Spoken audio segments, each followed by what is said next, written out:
All right, welcome everyone. Today we're going to tackle Chapter 2, Acids, Bases, and Salts.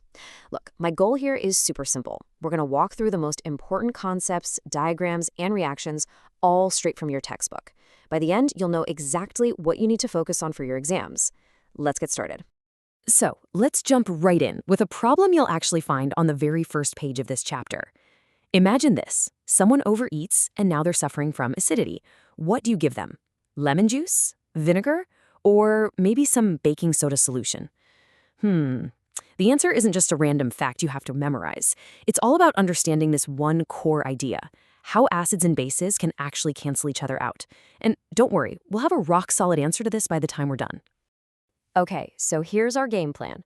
We're going to follow the textbook's flow to keep things simple. First up, we'll figure out how to tell acids and bases apart. Then we'll see them in action with some key reactions. After that, we dive into the secret ingredient, the ions, that makes them tick. We'll learn how to measure their strength using pH. And finally, we'll put all that knowledge to the test. Let's do it. So, Section 1, Identifying Acids and Bases. First things first, how do we even know what we're looking at? Before we can get into the cool reactions, we've got to have a way to tell these guys apart. That's where indicators come into play. Okay, so what exactly are indicators? Well, they're basically substances that change color or even their smell when you add them to an acid or a base. It's the simplest way to tell them apart. And please, never, ever taste them to find out.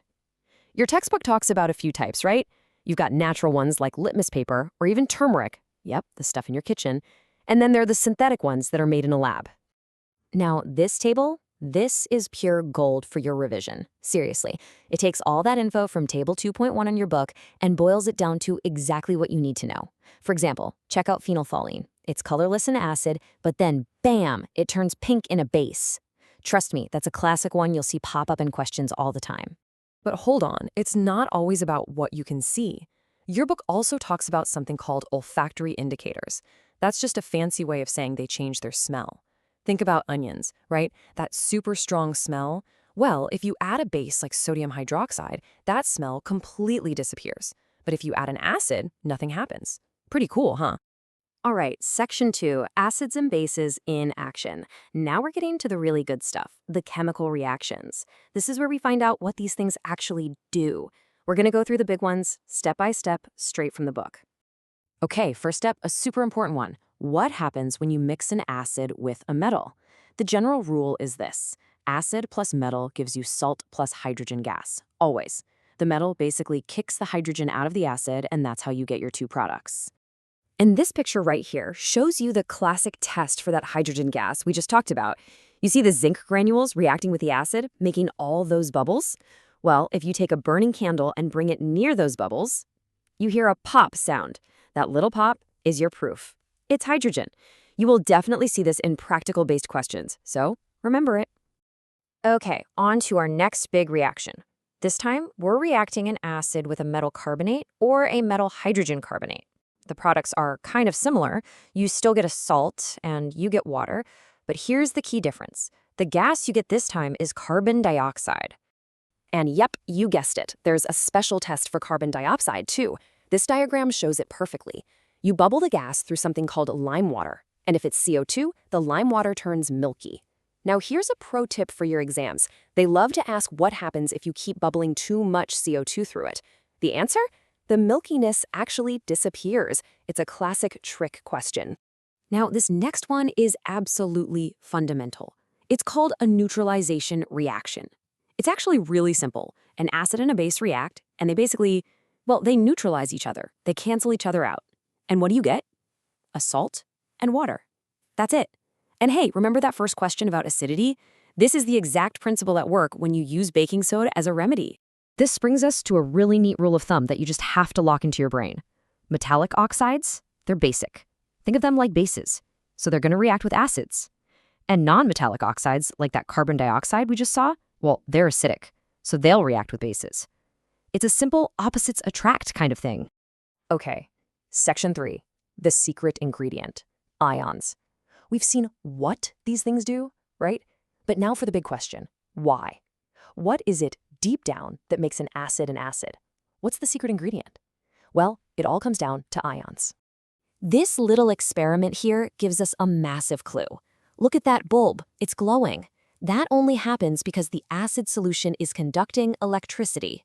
And for electricity to flow through a liquid, you need freely moving charged particles. What are those particles? They're ions. So this proves that acids must be producing ions when you dissolve them in water. Okay, that brings us to a super important question, one that gets asked a lot in exams. Why is it that dry hydrogen chloride gas won't change the color of dry litmus paper, but as soon as you dissolve it in water to make a solution, it does? Think about it for a second. What's the one big difference between those two situations? The answer, of course, is water. This whole setup shows us that an acid only gets its powers, you could say, when it can break apart or dissociate and release its hydrogen ions. And guess what? It needs water to do that. It's like water is the key that unlocks the acid's properties. So no water, no ions, no acidity. Simple as that. So here it is, the big secret we've been building up to. The one thing that all acids have in common? They produce hydrogen ions, H+, in water. And the one thing all bases have in common? They produce hydroxide ions, OH- in water. That's the core definition. Oh, and a quick vocab tip for you. You might hear the word alkali. That's just a base that can dissolve in water. That's all it is. Okay, let's pause for a second for a really, really important safety warning. This is straight from your textbook, and it's vital.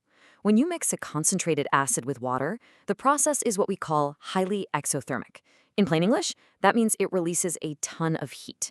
It can get very hot, very fast, so you have to be incredibly careful.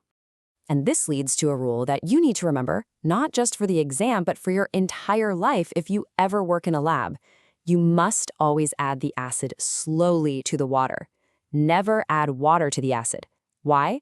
Because if you pour water into acid, so much heat is generated so quickly that the water can flash boil and splash concentrated acid right back at you. It is extremely dangerous and can cause terrible burns. Okay, Section 4, the power of pH. So we know what acids and bases are. But are they all the same? Of course not.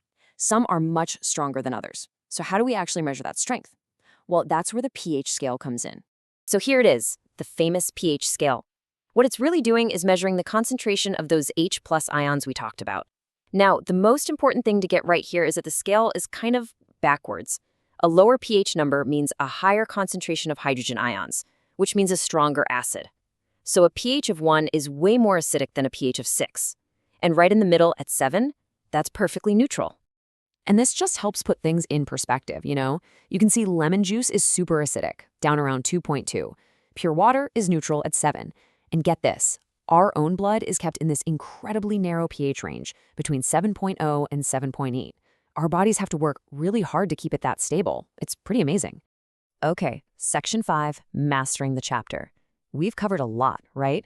We know how to identify acids and bases, we know how they react, we know the secret is ions, and we know how to measure their strength. We officially have all the tools we need, so let's put them to work. All right, here's our final challenge question. This is pulled right from your textbook, and it's a perfect example of how they'll ask you to apply what you know. I want you to actually pause here and give it a shot. Break it down like a detective. What gas are we talking about here? It causes effervescence and puts out a candle? And what kind of compound reacts with an acid to make that gas and also happens to contain calcium? All the clues are there. You've got everything you need to solve this. You can do it.